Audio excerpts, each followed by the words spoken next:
समझदार बेटा। उठ जा नालायक, सुबह के 8 बजने को है, तुझे एग्जाम नहीं देना क्या? थोड़ी देर और सोने दीजिए ना पापा। तू उठता है या फिर मैं तेरे ऊपर पानी फेंकूं? रोज गधों की तरह सोता रहता है, पेपर की कोई टेंशन ही नहीं है। और एक हमारा समय था जब हम पेपर में फेल होने के डर से रात भर पढ़ा करते थे, सो ही नहीं पाते थे। तो क्या आप उसका बदला मुझसे लेंगे? मैं 15 मिनट बाद उठ जाऊंगा, आप प्लीज जाइए, मुझे डिस्टर्ब मत कीजिए। इतना कहकर रौनक रजाई ढककर फिर से सो जाता है। तू वैसे नहीं मानेगा, रुक मैं अभी पानी लेकर आता हूं। बस फिर क्या था, इतना कहकर वो भागते हुए बाथरूम में जाते हैं और पानी की एक बड़ी सी बाल्टी लाकर रौनक के ऊपर फेंक देते हैं। पानी पड़ते ही रौनक झट से उठ जाता है। ये आपने क्या किया पापा? अब तू उठेगा नहीं तो यही करना पड़ेगा ना। वैसे थैंक्स डैड, आपके कारण ना अब मुझे नहाने की भी जरूरत नहीं पड़ेगी। चलिए अब आप माँ से बोलकर मेरे कपड़े निकलवा दीजिए, तब तक मैं ब्रश कर लेता हूँ। वैसे कल ना आप एक काम और करना, नहलाने के साथ साथ मुझे ब्रश भी करवा देना। ये ब्रश करने में ना मुझे बहुत आलस आता है। रौनक की बातों से अरविंद का मुंह खुला का खुला रह जाता है। वो अपनी पत्नी कमला के पास जाता है और रौनक की हरकतों के बारे में बताता है, जिसे सुन उसकी पत्नी हंसने लगती है। तुम अपने बेटे को समझाने के बजाय हंस रही हो। रौनक बच्चा है, धीरे धीरे सुधर जाएगा, आप क्यों उसके पीछे पड़े रहते हो? अभी नहीं सुधरेगा तो कब सुधरेगा? 10वीं क्लास में है रौनक, वो अब कोई बच्चा नहीं रहा। अरविंद की इतना बोलते ही वहां रौनक भी आ जाता है।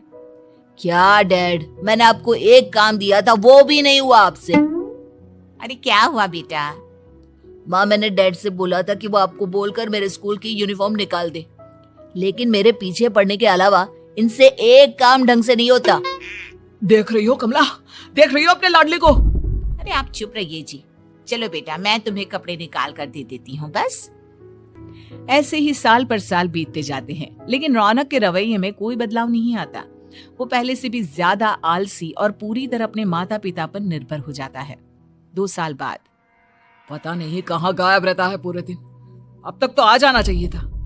अरे आप इतनी फिक्र क्यों कर रहे हैं उसकी? दोस्तों के साथ खेल रहा होगा, आ जाएगा अभी। ये कोई टाइम है खेलने का? 10 बजने वाले हैं, इतनी रात में कौन खेलता है? कमला कुछ कहती उससे पहले ही रौनक वहां आ जाता है। मम्मी जल्दी से खाना लगा दो, बहुत भूख लग रही है। तुम्हें तब तक खाना नहीं मिलेगा जब तक तुम बता नहीं देते कि इतनी रात गए कहां से आ रहे हो।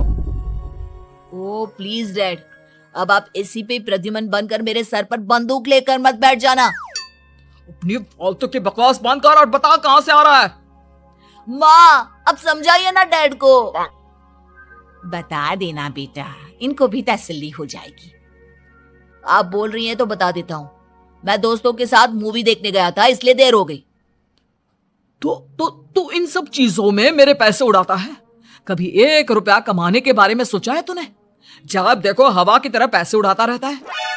माँ अब आप इन्हें चुप करा दीजिए, वरना ना मुझे गुस्सा आ जाएगा। अच्छा क्या कर लेगा? बता ना, क्या कर लेगा तू? वैसे बात तो ठीक ही है, मैं कर ही क्या सकता हूँ, पैसे तो फिर भी मैं आपसे ही मांगूंगा ना। चलिए अब ये सब बात छोड़िए और मम्मी मेरे लिए खाना लगा दीजिए। अभी लगा देती हूँ बेटा।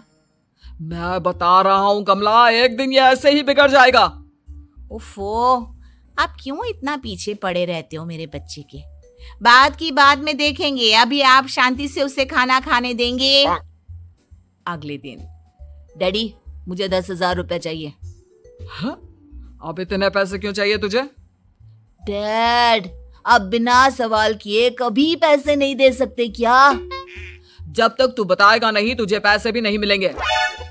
अरे अब आप अपने बेटे को पैसे भी नहीं दे सकते? नालायक, तेरी उम्र के लोग नौकरी करते हैं और एक तू है जो नौकरी करने का नाम ही नहीं लेता कभी। आप लोगों के होते हुए भला मैं नौकरी क्यों करूं? अरे हम कब तक पैसे देंगे तुझे? तुझे भी तो अपने पैरों पर खड़ा होना होगा ना। कौन सा उधार के पैरों पर खड़ा हूं? अपने ही तो पैरों पर खड़ा हूं मैं। इसी तरह रौनक दिन प्रतिदिन लापरवाह होता जाता है उसकी लापरवाही को देखते हुए अरविंद और कमला अपने बेटे की शादी कराने का फैसला लेते हैं और 1 महीने के अंदर अंदर ही रौनक की शादी मेघा नाम की लड़की से करा देते हैं। शादी के कुछ दिन बाद, रौनक, मुझे एक अच्छी सी साड़ी चाहिए, आप ला दोगे ना? हाँ, क्यों नहीं। कितने तक की आती है साड़ी? यही करीब 5,000 तक की। तुम चिंता मत करो, मैं आज ही डैडी से पैसे मांगकर तुम्हारे लिए साड़ी ले आऊंगा। आप कब तक ऐसे ही अपने पापा से पैसे मांगते रहेंगे? कोई अच्छी सी नौकरी क्यों नहीं कर लेते आप? अरे डैड के होते हुए मुझे नौकरी करने की जरूरत ही क्या है? पर आप ऐसे कब तक उनसे पैसे मांगते रहेंगे? कुछ आपको अपने दम पर भी तो करना होगा ना। अब तुम भी बाकी लोगों की तरह मुझे ज्ञान देना शुरू मत कर देना। साड़ी चाहिए ना तुम्हें, मिल जाएगी बस। इतना कहकर रौनक अपने पिता से पैसे मांगने चला जाता है। डैडी, मुझे 5,000 रुपया चाहिए। अब 5,000 क्यों चाहिए तुझे? वो मेघा को साड़ी चाहिए थी। अरविंद आगे बिना कुछ कहे चुपचाप उसे पैसे निकाल कर दे देता है। कुछ दिन बाद, तुम्हें नहीं लगता कमला, रौनक हम पर पहले से भी ज्यादा डिपेंड हो गया है? मुझे तो अब उसके भविष्य की चिंता होने लगी है। कल को हमें कुछ हो गया तो वो क्या करेगा? काश तुमने पहले ये सोच लिया होता तो आज हमारा बेटा इतना लापरवाह नहीं होता। तब मुझे कहाँ पता था कि मेरा लाड प्यार उसे इतना बिगाड़ देगा कि वो इस हद तक लापरवाह बन जाएगा। कोई बात नहीं, अभी भी देर नहीं हुई। मुझे पता है उसे कैसे सुधारा जा सकता है। कैसे? अरविंद कुछ कहता उससे पहले रौनक वहां आ जाता है और पैसों के लिए हाथ फैलाने लगता है। डैड, मैं और मेघा बाहर घूमने जाना चाहते हैं। अरे वाह, ये आज सूरज कहाँ से निकला है? Dad please. अच्छा चलो अब मुद्दे की बात करो। मुझे अब 25,000 चाहिए। अब तुम्हें 1 रुपया भी नहीं मिलने वाला। अगर तुम्हें पैसों की इतनी ही जरूरत है तो कोई ढंग की नौकरी कर लो। मम्मी, आप कुछ कहिए ना डैड को। बेटा, वो गलत क्या बोल रहे हैं? ये सब हम तेरे भले के लिए ही तो कर रहे हैं। मम्मा, मैंने बताया ना आपको, मुझे नहीं करनी कोई जॉब वॉब। तो ठीक है, निकल जाओ हमारे घर से। तुम्हारे जैसे लोगों के लिए मैंने ये घर खड़ा नहीं किया है। जितना ये घर आपका है ना, उतना ही मेरा भी है। मैं कहीं नहीं जाने वाला। जाना तो पड़ेगा ही तुझे, क्योंकि अब मैं तेरा कोई भी खर्चा नहीं उठाने वाला। ठीक है, मत उठाइए मेरा खर्चा, मैं अपने दम पर भी जी सकता हूँ। तो बेशर्मों की तरह अब तक यहाँ क्यों खड़ा है? अपना सामान ले आओ, निकल जाए यहाँ से। रौनक पैर पटकते हुए वहां से चला जाता है। घर से निकालना जरूरी है क्या उसे? बिना पैसों के कौन रखेगा उसे किराए पर? अगर उसका भविष्य सुधारना है तो हमें अपने दिल पर पत्थर रखकर ये कदम उठाना ही होगा। दोनों बात कर रहे होते हैं कि रौनक अपनी पत्नी के साथ एक बड़ा सा बैग लेकर घर से निकल जाता है, लेकिन घर से बाहर उसे कोई भी मुफ्त में अपने घर किराए पर नहीं रखता। अंत में थक हार कर वो फिर से अपने घर चला जाता है। क्या हुआ? थोड़ी देर पहले तो दहाड़ते हुए घर से निकला था, अब क्या हुआ? नहीं रखा ना किसी ने तुझे किराए पर? डैड प्लीज, मैं कुछ दिनों में कोई अच्छी सी नौकरी शुरू कर दूंगा। आप तब तक तो हमें रख लीजिए प्लीज। सुबह से रात हो चुकी है लेकिन कोई हमें रखने को राजी नहीं है। अब आप ही बताइए, इतनी रात को मैं मेघा को लेकर कहाँ जाऊंगा? ठीक है, बहू की वजह से मैं तुझे घर पर रख रहा हूँ, लेकिन तू इस घर में एक बेटे की नहीं बल्कि एक किराएदार की हैसियत से रहेगा। 3 महीने है तेरे पास।